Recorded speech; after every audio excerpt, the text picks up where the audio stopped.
세계 복음화를 해야 되기 때문에 꼭 기억해야 될 거 있습니다. Dahil kailangan nyo gawin ng pag-ebanghelyo ng mundo, may mga bagay na dapat nyong tandaan. 지금 그 마음에 또 생각에 병든 사람들이 많이 생깁니다. Maraming mga taong may mga sakit sa kanilang 또 puso't 이제 isipan. 정신적인 질환자들이 막 급증하고 있습니다. At ganoon din naman ang mga malaking 전도자 여러분은 pagtaas ng bilang ng mga may mental na 대비해야 problema. 됩니다. Kaya dapat alam natin ito bilang mga evangelists at 급속도로 maghanda tayo. 우울증 환자 늘어나고 있어요. At dumarami rin ang bilang ng 또 심한 depresyon. 사람들은 막 조울증, 조현병 이런 병들이 막 일어나고 있습니다. At patuloy rin lumalala ang mga panic attacks o panic 상당히 depression. 이게 저 공황장애 있는 사람도 많습니다. Marami rin na hindi makatulog. 이게 조금씩 늘어나야 되는데 이제 막 급증을 하고요. At yung iba ay basta na lamang nag-aalala. At 눈에 안 patuloy na 보이게 ang bilis ng 영혼의 pagtaas ng 병이 bilang 들어버린 nito. 사람들 많습니다. Maraming mga tao na may karamdaman maging sa kanilang kaluluwa. 표시 나는 거는 이제 암 이런 것들이 이제 표시가 나는 거죠. At nahayag ito nakikita sa pamamagitan ng mga 여러분 cancers. 진짜 기도하셔야 됩니다. Kaya dapat talaga kayong 여러분 manalangin. 전도자이기 때문에 기도하셔야 돼요. Kung kayo mga evangelists, dapat manalangin kayo. 너무 많아져 가지고 지금 이제 초등학교에도 그런 전문 그걸 준비를 해야 될 상황이 됐습니다. Ngayon, especially, dapat na rin maghanda sa mga elementary 실제 schools. 초등학교 현직 교사로 있는 사람은 내가 직접 물어봤는데 이 정신적으로 시달리고 공부 안 되는 애들이 많대요. At tinanong natin direkta doon sa nagtuturo sa elementary school at sinabi nila maraming mga bata ang walang mental na focus. 그래서 뭐 Paano dapat 우선에 gawin? 뭐 그렇게 응급으로 이렇게 조처하고 뭐 또 담당 선생님께서 또 이렇게 하고 이렇게 한다고 하더라고요. At ang ginagawa nila ay hinahabol nila yung mga bata at merong mga teacher na talagang in charge sa kanila. 이제 미국에서는 법을 정해가지고 약을 먹어야 돼요. Kaya ngayon sa Amerika, ginawa na nilang batas na dapat ay painumin ng gamot. 근데 앞으로 또 이제 어떻게 되겠습니까? Dumating na ang panahon na ito, so ano 이런 dapat natin 상황이기 gawin? 때문에 여러분 시대적인 사명 깨닫고 전도 제자의 땅끝은 어딜까요? Dapat kayo magkaroon ng inyong makasaysayang misyon. At ano nga ba ang dulo ng daigdig para sa mga evangelists and disciples? 치유입니다. Ito ang kagalingan. 꼭 기억해야 되고 여러분 마음속에 두어야 됩니다.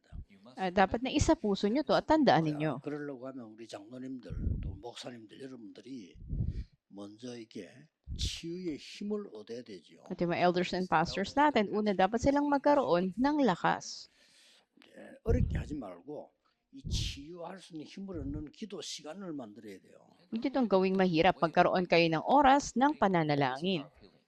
근데 제 같은 경우는 기도하는 장소를 정해놓고 하는 거는 지속이 안 되더라고요.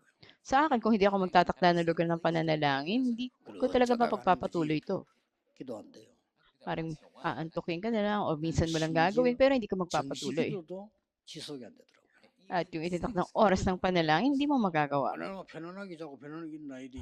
그 시간 딱 정해놓고 한다는 이게 저는 힘들더라고요. At talagang gusto ko nang itakda yung oras ng pagtulog ko, pagising, pero hindi ko magawa ito. 그래서 아침에는 눈을 뜨면요 모든 살리는 기도를 Kaya sa umaga, pagising ninyo, dapat na ipanalangin nyo yung panalangin na magre-revive sa inyo, magbibigay buhay sa inyo. 렘넌트는 뇌를 살리고 몸 살리고 영혼을 살리는 기도를 계속 Lalo yung mga remnants, patuloy nyo na ipanalangin yung magliligtas sa 꼭 하시고 kaluluwa nyo, sa katawan nyo, at sa inyo ring 정하면 utak. 어려워요. 그냥 눈 뜨면 시작합니다. Pagising nyo pa lang sa umaga, ay italaga nyo na itong gawin. 활동을 하면서 이 기도를 계속하는 겁니다. O habang gumagawa kayo, pwede rin kayo manalangin. 준비를 해야 되니까. Dahil dapat kayong maghanda. 이거를 우리 나이 들어갈수록 장로님들은 반드시 하셔야 돼요. At lalo na yung mga elders natin, habang nagkakaedad kayo, dapat gawin nyo to. At tatanggap kayo ng dakilang kalakasan. 낮에는 모든 것을 기도로 바꿉니다. Sa araw naman, lahat ng bagay ay gawin yung 정말로 panalangin. 그렇습니다. At tunay na lahat. 지금 여러분 앉아 있는 여러분 또 내일 예배 드릴 때 기도로 바꿀 수 있어야만 옳은 예배랍니다. Kayo na nakaupo ngayon dito, bukas sa pagsamba ninyo, kapag binago nyo ang pagsamba sa 설교 듣는 pananalangin, 사람, magiging 하는 tama ito. 사람이 기도 속으로 들어가야 돼요.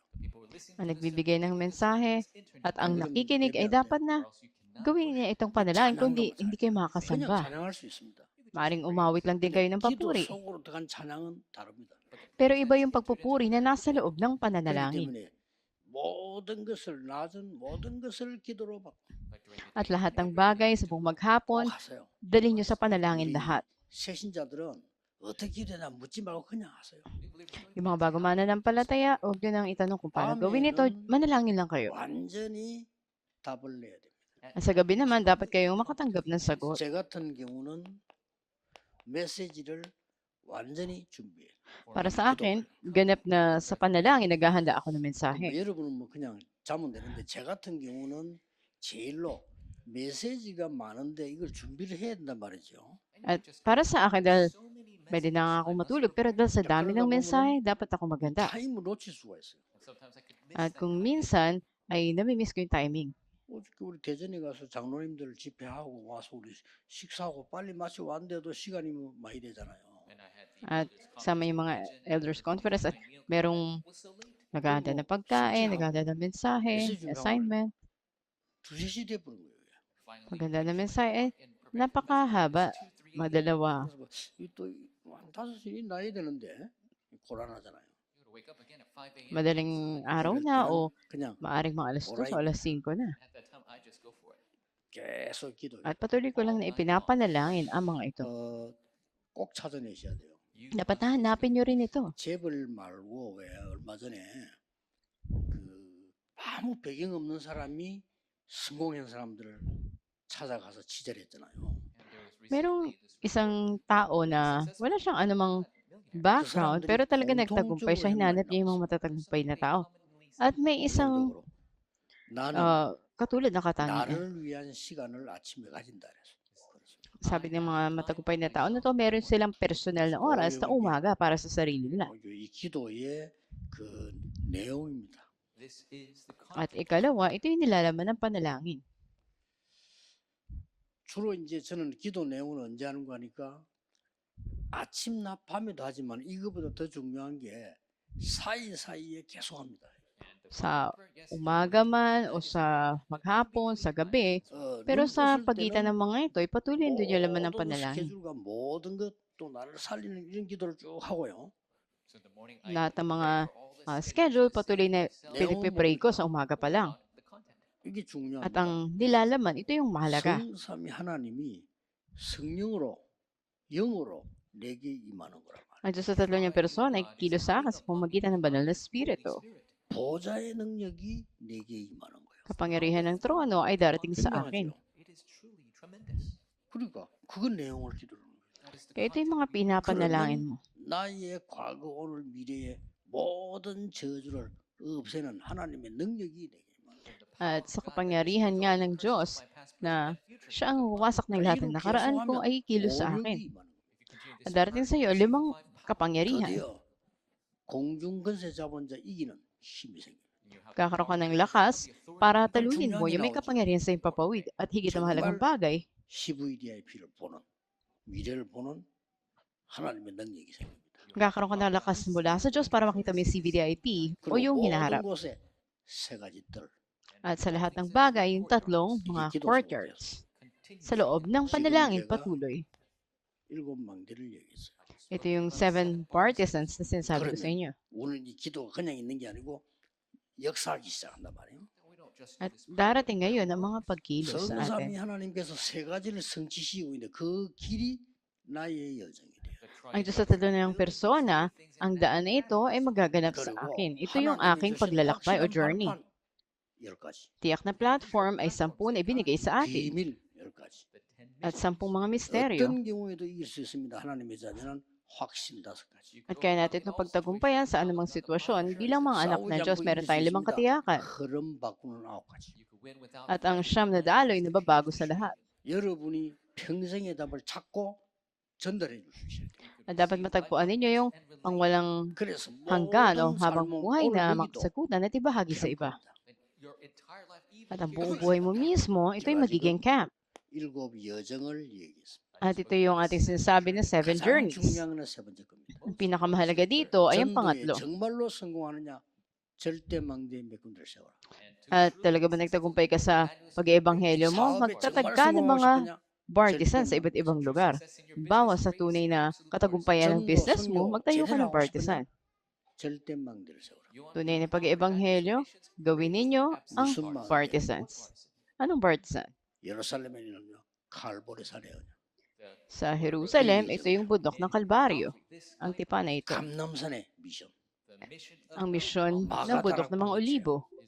Maranasan ang Mark's Upper Room. 안디옥의 시작. Pasimula sa Antioch Church. 저 아시아에서 일어난 완전한 하나님의 인도. Ang ganap na paggabay ng Diyos doon sa Asia. 마게도니아에서 일어난 전환점. At yung turning point na nangyari doon sa Macedonia at sa Roma. 여기에 중요한 것을 담아내는 겁니다. At dito yung napakahalagang mga bagay ay makatagpo mo sa loob ng panalangin. 편안해집니다. 반드시 건강 회복됩니다. Napakakomportable ito, maging ang iyong kalusugan ay 꼭 mapapanumbalik 하셔야 din. 돼요. Tiyak na gawin niyo to. 그러면 이 지금 제일로 지금 일어나는 게 육신의 병도 중요하지만은 이 영적인 병이 이게 무섭단 말이에요. 그렇죠? Mahalaga man ang physical na kagalingan, higit na nakakatakot yung spiritual na mga sakit, katulad ng depresyon. 일으키고 싶습니까? 생기는 듯. At gusto mo ba na magkaroon ng panic attack? 보니까 비행기 안에서요. 아무 일 없는데 자꾸 내리겠다. Ba, may isang tao dun sa aeroplano, sasabihin nila wala namang mangyayari, pero gusto na niyang bumaba. 머리 숙여 있더니 옆에 사람이 자꾸 이렇게 같이 오는 사람이 괜찮다 하는데도 못 있겠더니 At 비행기 patuloy 오고 na 사고 난다 이거야. natatakot siya at siya'y pinapakalma nung katabi niya, sabi, wala namang mangyari, okay lang. Sabi niya, baka mag-crash yung aeroplano.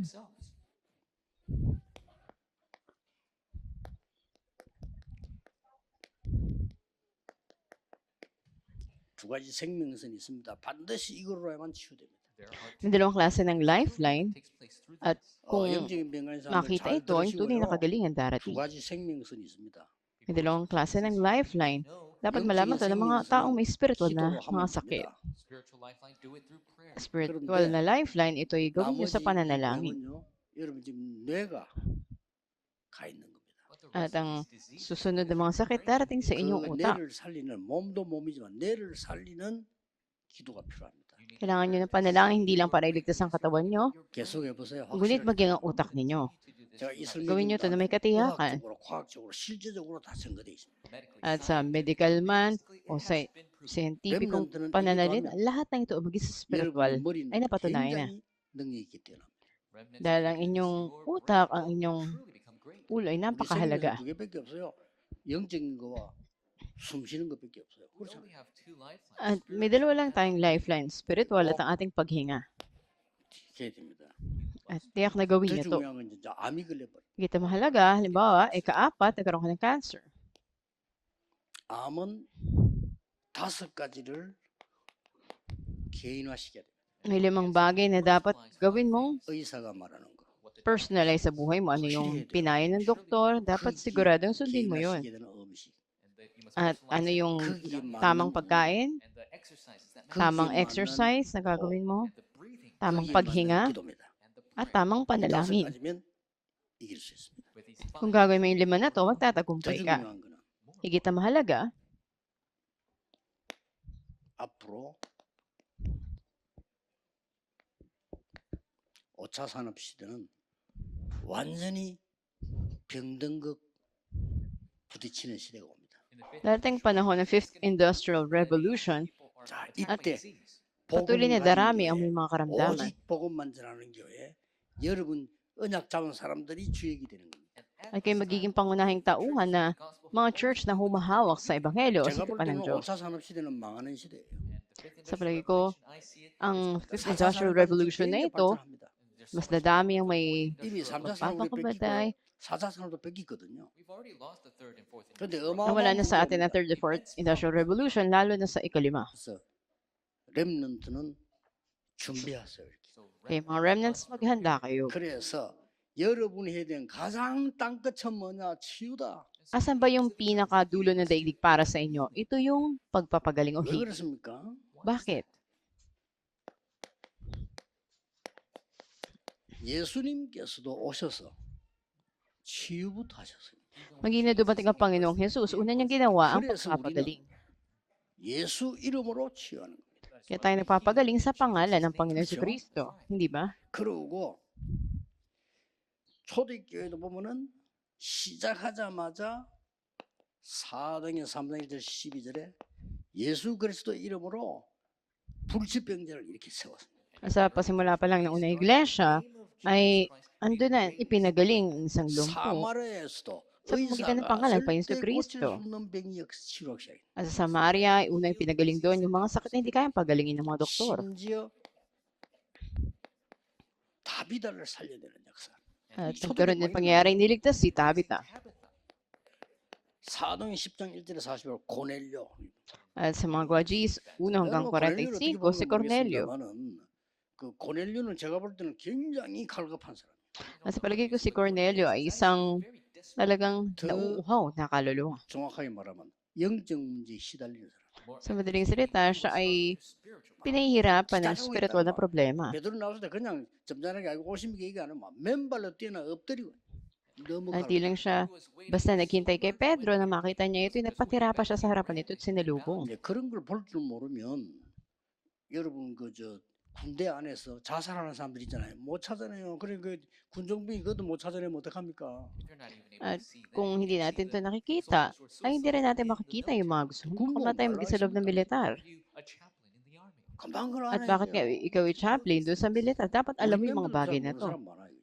Sa mga members natin, maraming hindi alam ito. 어떤 사람들이 이 우리 안에 지금 모여들고 있나면요. 집회 참석 메시지 다 들어요.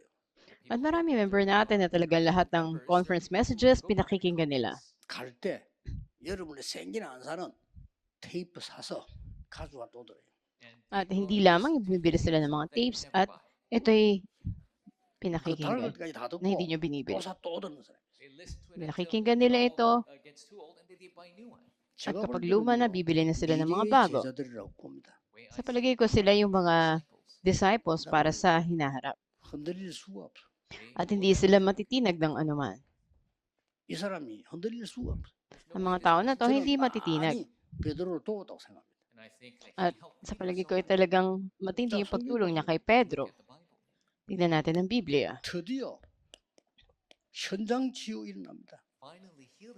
Naganap ang kagalingan sa 이걸 field. 할 수 있어야 돼요. Dapat na magawa niyo to. 그 누구도 고칠 수 없습니다. 사도행 13장, 16장, 19장 현실이고 지금도 이들 Mga sakit noon na hindi kayang pagalingin sa mga gawa 13, 19 na hanggang ngayon nararanasan natin. 제일 먼저인 게 뭡니까? Ano yung pinakauna dito? 현장을 뒤바꾸는 성령의 인도로 Ang pagbabay ng Espiritu na nagpabago sa field. 전환점을 찾아내는 이 현장 치유. At yung field healing kung saan ay nakita mo yung turning point ng buhay. 마가다락방에 났던 일 그대로. At naganap din doon sa Mark's Upper Room. 그 요속이 다 들어있는 제가 이렇게 한 겁니다. At lahat ay nasa loob nito. 그게 현장 치유입니다. 그리고 Ito yung field 실제 healing. 질병 치유 들어갔잖아요. Kaapat ay ang pagpapagaling ng mga sakit. 이것도 Makita niyo itong 13장, mainam. 16장, 19장에 다 있어요. Ganun din sa mga gawa 13, 16, 19. 의사는 절대 고칠 수 없는 병을 고치는 역사. Mga sakit na hindi napapagaling ng mga doktor ay napagaling. 뭐 때문에 의사가 고칠 수 있는 병 의사가 고치라지 예수 이름으로 치유하냐 말이요. 못 고치니까. At bakit na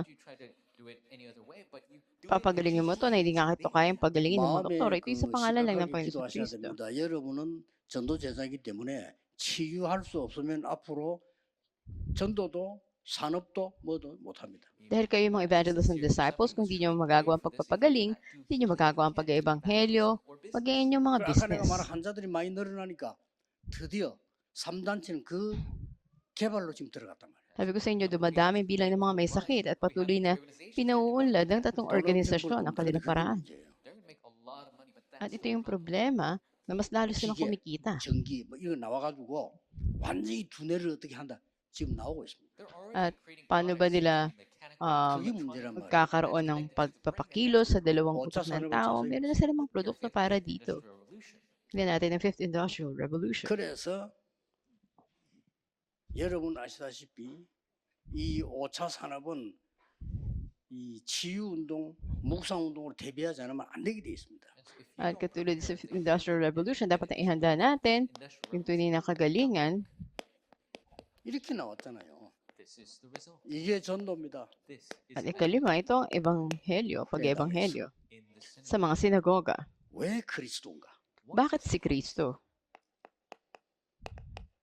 왜 안식일이야? Bakit araw ng Sabat o papamahinga? Bakit panalangin? Bakit pagsamba? 왜 하나님의 나라냐? Bakit kaharian ng Diyos? 이거를 회당에서 후대에게 전달한 거예요. At sa mga sinagoga, ito ay naipahayag sa mga 앞으로 susunod na henerasyon. 여러분 기도하셔야 됩니다. 문 닫는 교회 살리는 길입니다. In the future, dapat na manalangin kayo para dito, 부끄럽습니다. para iligtas ang mga simbahan na nagsasara. 수없이 떼거를 신학자 모여도 문 닫습니다. 자꾸 있잖아요 지금. At marami nagsasara ng mga pintuan. 교회 문을 회복시켜야 됩니다. Dapat na ating panumbalikin ang mga nagsasara ng mga pintuan 후대 sa mga maunlad ng mga bansa. 제자들 있잖아요. 목사들 살릴 거라고 봅니다. At yung mga pastors natin magliligtas doon sa mga disciples sa mga ito at papanalangin sila. 2만 개 이상 되는 대학 살려내야 돼요. At 20,000 ng mga universities na dapat nating iligtas.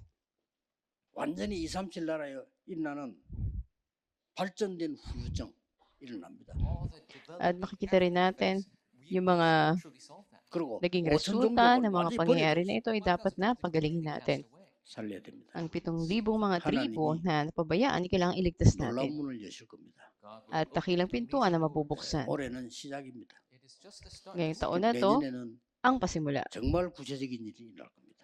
At sa susunod na taon, 그게 mas 여러분 detalyado mga bagay magaganap. At kayong pangunahing tauhan sa mga 합치지 ito. 않으면 5천 종족 못 살려요. Kung hindi kayo magpapalakasan, hindi nyo may liligtas ang 우리가 5,000 쓸데없이 mga 시간 tribo. 많아서 이게 모이는 거 아닙니다. At tayo nasa mga huling araw na ngayon.